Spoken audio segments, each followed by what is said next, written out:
Nú klukkan orðin 1:01, þannig að við ætlum að fara að byrja. Heyri ekki örugglega allir ágætlega í mér þegar ég stend hérna og tala. Ok? Ég ætla að byrja því að bjóða ykkur velkomin á þetta fyrsta málþing Geðhjálpar 2014. Yfirskriftin af því eru sjálfræðissviptingar, nauðungarvistanir og valdbeiting í geðheilbrigðisþjónustu og spurningin er hvers virði er frelsið.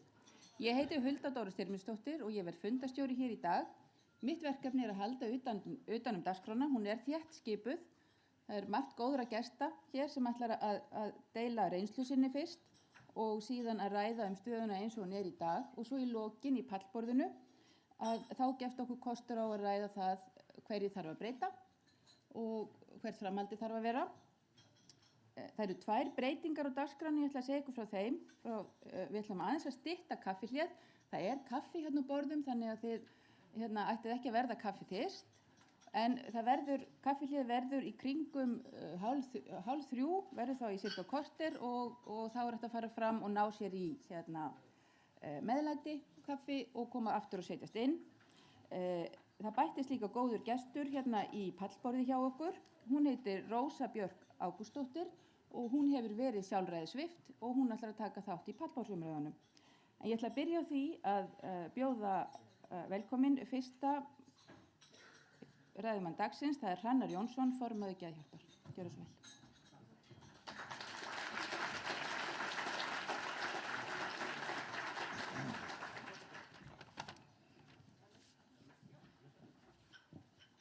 Góðan daginn og velkomin. Ég þykir óbærslega vænt að sjá hvað er mikið af fólki sem er komið og hvað þetta málefni vekur mikinn áhuga vegna þess að þetta er afskaplega stórt mál. Við höfum hér á eftir muni tala bæði fólk sem hefur reynslu af verið sjálfræðissvipt, verið nauðungarvistað, fólk sem hefur verið aðstandendur og hefur þurft að svipta ættingja sína og fólk sem hefur staðið af framkvæmdinni. Hér vantar að vísu einn aðila sem hefur verið gott að hafa. Við buðum hérna, við eiginlega höfum þessa dagsetningu í huga svo að ráðherra, innanríkisráðherra gæti komið hérna og verið með okkur en því miður þá þurfti hún að fara til útlanda þannig að það tókst ekki en mér langar að geta þess að í innanríkisráðuneytinu er að vinna starfshópur að endurskoða þessi mál og það skemmtilega er að hann er að frumkvæði fólk sem sjálft hefur sætt nauðungarvistun, sérstaklega langar mig að nefna Héðinn Unnsteinsson sem kannski á stóran þátt í að koma þess að stað. Ég veit að Sveinn Rúnar Hauksson og Björn Hjálmarsson og fleiri góð menn hafa líka komið það nálægt. Þannig að það er verið að skoða þessi mál en ég hef verið spurður að því af hverju við varum að halda þetta málþing og ég hef svo sem nefnt eitt og annað en það er kannski stærsta sem er mikilvægast í þessu öllu saman er að það þarf að vera samræða þessi mál og það vera samræða að við þurfum að heyra allar raddir vegna þess að í grunninn þá snýst þetta það að þarna er fólk, þarna er líf fólks og þarna er mikið sársauki. Það er bæði sársauki fyrir þann sem verður fyrir nauðungarvistun, verður fyrir sjálfræðissviptingu. Það er sársauki fyrir ættingja að horfa upp á sinn nákomið fólk sitt nauðungarvistað og það er auðvitað sársauki fyrir einhvern sem kemur inn af heilum hug inn í heilbrigðiskerfið og góðum ásetningi og ætlar að vegna þess að hann vill gera gagn að vera partur af kerfi sem í rauninni brýtur fólk niður með þessu háttalagi. Og ég veit að það er mikið af fólki hérna sem er að vinna í þessu málaflokki á geðsviði, á íbúðakjörnum og ég veit að örugglega mörgum þeirra finnst þetta vera stundum óþægilegt. Ég veit að maður fer í svona starf af af stóri hugsun og vill láta gott að sér leiða og þarna erum við komin að stað sem er afskaplega grár og við þurfum að tala þetta. Ég sjálfur fór að kynna mér þessi mál fyrir ekkert voðalega mörgum árum síðan og ég þurfti þess að það var eigin þörf sem rak mig áfram vegna þess að ég var sjálfur í þessum sporum þó ég hafi ekki verið nauðungarvistaður og þó ég hafi ekki þótt að sæta sjálfræðissviptingu en ég þurfti að skoða ýmsa hluti og svona það voru margar uppgötanir sem ég gerði eins og með þetta með vald og valdeflingu. Hvað þetta vald? Þetta vald ekki bara þarna forsetinn og þingið og borgarstjórinn og lögreglan. Þetta vald líka þetta fjölskylduvald, þetta vald í vinahópnum, þetta vald í samböndunum og það þarf ofboðslega mikið að skoða þetta og það þurfa allir að skoða þetta en sérstaklega þeir sem greinast með gerð og þeir sem eru nauðungarvistaðir, þeir eru kannski þeir sem eru valdalausastir og þeir hafa kannski minnsta rödd. Þess vegna þykir mér ofboðslega vænt það að hvað hefur verið mikil umræðu på síðkastið, hvað margir hafa verið að stíga fram og tala sína sáru reynslu vegna þess að við þurfum að gera þetta og þetta líka reynsla sem þarf að tala og það þurfa allir að geta látið sína rödd heyrast. Ég vil langar aðeins að tala út frá sjónarhorni félagsins við Geðhjálpar okkar sýn að við svona fyrir áramót þá vorum við svona aðeins að leggjast yfir það fyrir hvað þetta félag okkar ætti að standa, hvaða gildi, hvaða eiginleikar viljum við standa fyrir og við svona komum okkur niður á þessa þrjá, mannvirðing, hugrekki og samhygð og ég ætla svona aðeins að tala út frá þessum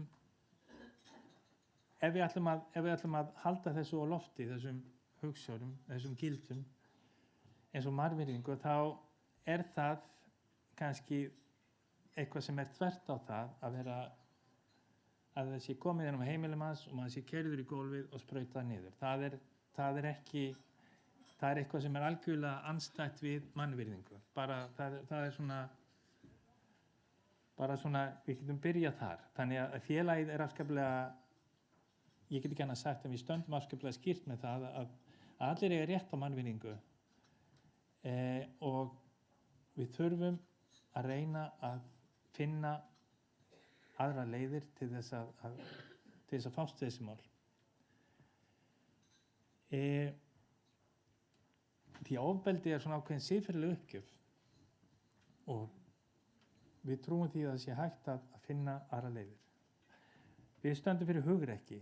Hugrekki, við þurfum að feta nýja brautir og það ekkert nýtt í íslensku geðheilbrigðiskerfi.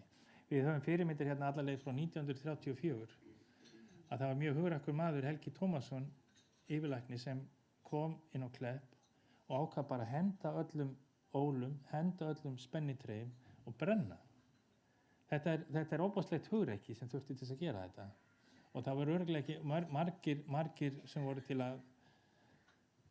þess að svona sem spáðu því örugglega að allt myndi fara á versta veg. En þetta var gert og þetta fram á þennan dag hefur þetta verið svona nokkuð veginn. Þetta hefur ekki verið starfsreglu hér í geðheilbrigðiskerfinu menn séu hólað niður.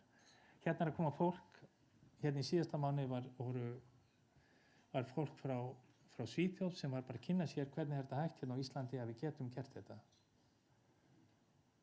Og hér held ég næsta mánuði að koma heilbrigðisráðherra Danmerkur og svona að kynna sér sama mál. Þannig að sumu leyti getum við sagt, jú, hér hefur verið hugrekki og hér og auðvitað getum við sagt á hverjum degi hugrætt fólk að gera nýja hluti og hafa verið fleiri hugrekk skref stigin. En ég segja við þurfum ennþá hugrekki til þess að stíga nýjar leiðir. Vegna þess að það gengur ekki að skilja fólk eftir svona, oft lendir fólk í slæmu ástandi með líf sitt, með slæmar geðraskanir í kjölfar, erfiðleika, jafnvel löngu eftir þessir erfiðleikar eiga sér stað. Í kjölfar ofbeldis og að bæta vona það ekki gott. fólk að leita sér hjálpar og ég veit að fólk að vinna í heilbrigðiskerfinu vegna þess að vill lína þjáningar fólks, ekki til að auka á þær. Þriðja atriði sem við leggjum upp úr samhygð. Það að segja þessi eiginleiki okkar til þess að setja sig okkur í spor annarra, að finna hvernig öðrum líður, að skynja þjáningar annarra. Og það auðvitað, í þessu held ég líka öllu saman sé mikilvægt reynsla þeirra sem hafa verið þarna, sem hafa reynslu af því að vera á þessum slæma stað sem kallast geðraskanir, hvaða greiningar sem við vilja gefa þeim. Það mikið af fólki sem hefur verið þarna og hefur stigið út. Það mikið af fólki sem hefur reynslu og ég held við ættum að nýta þessa reynslu miklu betur.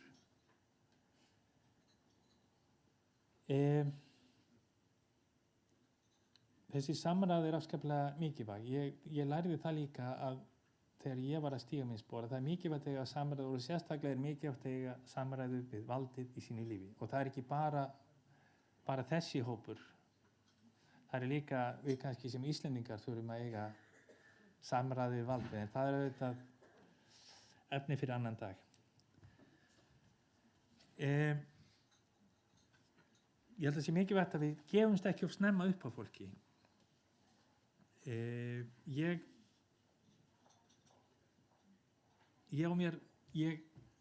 Mér finnst mikið til vísindi. Margar mínar hetjur eru úr vísindunum. Þessar hetjur eins og Pasteur og Koch og Salk, menn sem jafnvel stigu fram og prófuðu áttu að hætta að deyja ef þeirra aðferði myndi ekki virka. En mér langar aðeins að tala annan, ljúka því að tala annan vísindamann sem var í fréttunum fyrir nokkrum dögum. Hann heitir Alan Turing. Hann þekktur sem stærðfræðingur, sem einn af upphafsmönnum tölvunarfræðinnar og átti stóran þátt í að smíða fyrstu tölvurnar og í stríðinu að ráða dulmálslykla sem skiptu sköpum. En nokkrum árum eftir stríðið að þá var hann dæmdur. Hann var dæmdur fyrir það að vera samkynhneigður. Og hann var settur á lyf sem breyttu hormónastarfseminni og alls konar hlutir voru að gerast af brjóst og ég veit ekki hvað. Á endanum þá drap hann sig og sprautaði blásir í epli og dó þannig. En ég var að hugsa mikið til hans og ég var að hugsa um tíðarandan og huglægt mat hvað eðlilegt og hvað rétt. Sem betur fyrir hafa menn stigið fram og þetta ekki lengur glæpur heldur og í okkar þjóðfélagi þetta bara eðlilegur hlutur að vera samkynhneigður. En í dag ennþá glæpur að vera með geðröskun. Ég mætti í héraðsdóm nokkrum dögum fyrir jól vegna þess að ungu vinur minn, hann hringdi í mig og sagði það á dæma af mér sjálfræði á morgun. Og þeir eru að fara fram á 2 ár. Þessi ungi vinur minn hafði farið á geðdeild 22. nóvember í Geðráfi, komið út 10 dögum seinna og verið allt í lagi. En geðlæknunum fannst rétt að fara fram á 2 ára röskun á sjálfræðissviptingu. Niðurstaðan var sú að hann var sviptur 1 ár. En í þessu öllu saman var engin vísindaleg rök. Það var engin rök það að hann væri hættulegur sjálfum sér umhverfi sínu. Hans glæpur, ef svo má segja, var bara að vera veikur. Það ekki gott. Að menn á sjálfræðissvipta menn fyrir það. Og það líka með hann í huga sem mér finnst gott að við stöndum fyrir þessu málþingi. En svo í svari spurninginni hvers virði frelsið. Ég held að það sé allavega tilraunarinnar virði. Takk fyrir mig.